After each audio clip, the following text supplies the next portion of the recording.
নমস্কার বন্ধুরা, সবাই কেমন আছো? আশা করি ভালো আছো। আমিও ভালো আছি। দেবশ্রী ব্লগে স্বাগত।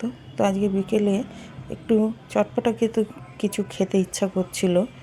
তো কি করব ভেবে তা ফ্রিজে দেখলাম একটু পালং শাক ছিল। পালং শাকগুলো কুচিয়ে নিয়েছি। এখানে দেখো তিল নিয়েছি, চালের গুঁড়ি নিয়েছি, পেঁয়াজ, ধনেপাতা, টমেটো কুচি, কাঁচা লঙ্কা কুচি নিয়েছি। একটু পালং শাকের বড়া করব চায়ের সাথে খাবো বলে। তো চলো রেসিপিটা কিভাবে করছি ফুল ওয়াচ করো। তো দেখো আমি সব কিছুই দিয়ে দিয়েছি এর মধ্যে। পালং শাকটার মধ্যে টমেটো, পেঁয়াজ, কাঁচা লঙ্কা, ধনেপাতা আর এই তিলটাও দিয়ে দিলাম। তো দেখো এগুলো সব একসাথে আমি মেখে নেব। তো চলো। আর নতুন পুরনো সব বন্ধুদেরই অনেক অনেক ভালোবাসা। যারা আমার ভিডিওটা ফুল ওয়াচ করছো তাদেরকে অনেক অনেক ভালোবাসা। তো দেখো চাল গুঁড়িটা আমি দিয়ে দিলাম। অল্প অল্প করে চাল গুঁড়িটা দিয়ে আমি মাখবো। নুন দিলাম। বিকেলে চায়ের সাথে এরকম যদি মুচমুচে একটু পকোড়া টাইপের হয় তো একদম জমে যায়। দেখো অল্প অল্প করে আমি চালের গুঁড়িটা দেবো আর মাখবো। একবারে চাল গুঁড়িটা দেবো না। তো দেখতে পাচ্ছ। আর নতুন বন্ধুরা যারা চ্যানেলটাকে এখনও সাবস্ক্রাইব করনি, প্লিজ সাবস্ক্রাইব করে বেল আইকনটা অন করে নিও, যাতে আমার নতুন নতুন ভিডিও আপলোড দিলে তোমাদের কাছে যেন পৌঁছে যায়। আর পুরনো বন্ধু যারা আছো তাদেরকে অনেক অনেক ভালোবাসা। তো এইভাবেই আমি পুরো মেখে নেব আস্তে আস্তে করে। তো দেখো অল্প অল্প করে আমি জল দেবো, একবারে জল দেবো না। আর বাকি যা চালগুঁড়িটা ছিল সেটাও দিয়ে দিয়েছি।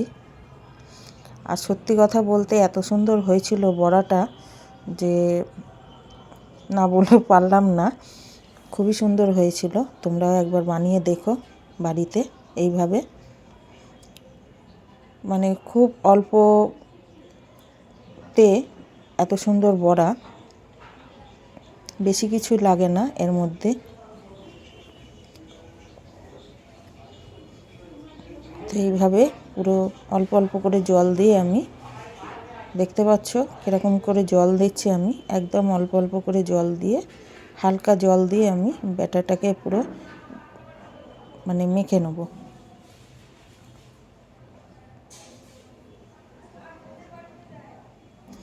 আর ভিডিওটা যদি ভালো লাগে অবশ্যই লাইক, কমেন্ট, শেয়ার করে পাশে থেকো বন্ধুরা। তোমাদের ছোট্ট একটা লাইক আমাদের ভিডিও আপলোড দিতে অনেক উৎসাহিত করে। তো চলো এইভাবেই অল্প অল্প করে আমি মেখে নিই। আর তোমরা ততক্ষণে ঝট করে একটা লাইক করে দিও। আর হাইপ অপশানটা আছে বন্ধুরা, একটু হাইপও করে দিও তোমরা। তো দেখো আমার পুরো রেডি। এটাকে এবার আমি ভাজবো। তো কড়াতে সর্ষের তেল দিয়ে দিয়েছি। অনেকেই রিফাইন তেলে ভাজতে পারো, আমি সর্ষের তেলেই ভাজবো, যার জন্য সর্ষের তেল দিয়ে দিয়েছি। তো তেলটা গরম হোক। আর নতুন পুরনো সব বন্ধুদেরই অনেক অনেক ভালোবাসা, কাছে দূরে যারা যেখান থেকেই আমার ভিডিওটা। তো দেখো এইভাবে একটা একটা করে আমি সব ভেজে নেব। দেখতে পাচ্ছ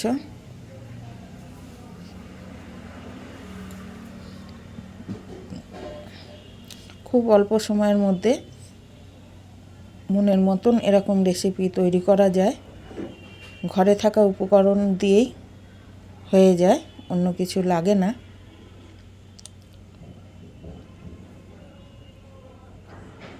তো একটা একটা করে সব আমি তেলের মধ্যে দেবো। তোমরা চাইলে অন্য শেপেও করতে পারো, আমি এইভাবেই করেছি।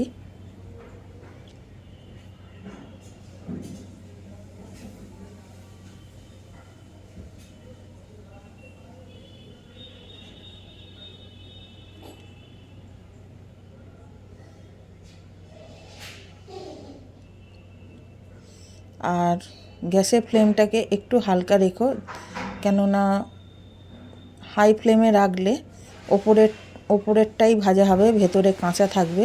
তাই লো টু মিডিয়ামেই গ্যাসের ফ্লেমটা রাখার চেষ্টা করো।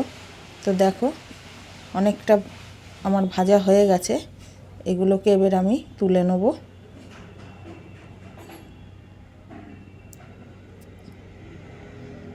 তো আরেকটু নেড়ে চেড়ে নেবো আমি।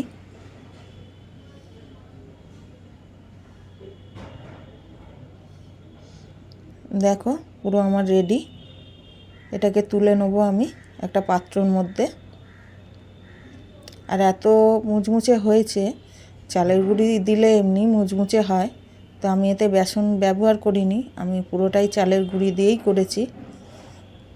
গরম গরম খুবই ভালো লাগে।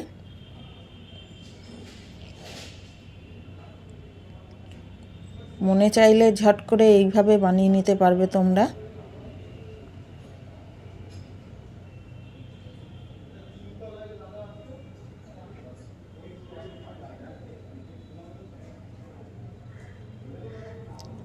দেখো আমি সব বড়া তুলে নিয়েছি, আর বাকি যেগুলো আছে সেগুলোকে আমি ভেজে নেব, একই প্রক্রিয়ায় ভেজে নেব।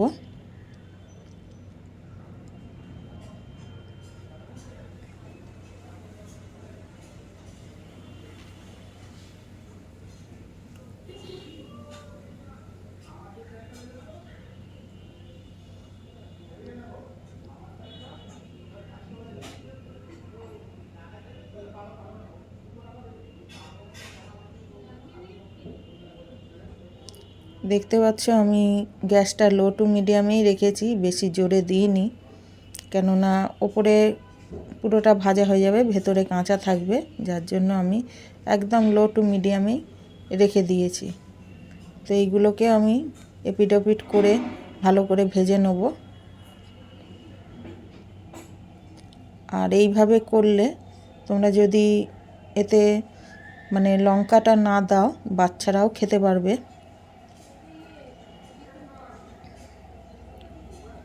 দেখো মুচমুচে হয়েছে, কত সুন্দর লাগছে, আর সাদা তিলটা দিয়েছি, খুবই সুন্দর লাগছে। তো দেখো আমার এইগুলো ভাজা হয়ে গেছে, এগুলোকেও আমি তুলে নেব।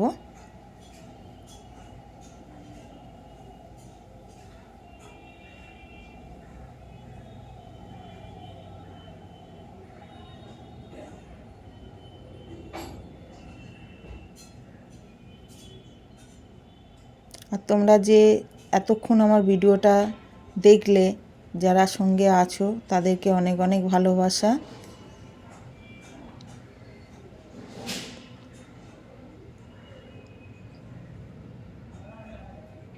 তো সবটাই আমি তুলে নেব।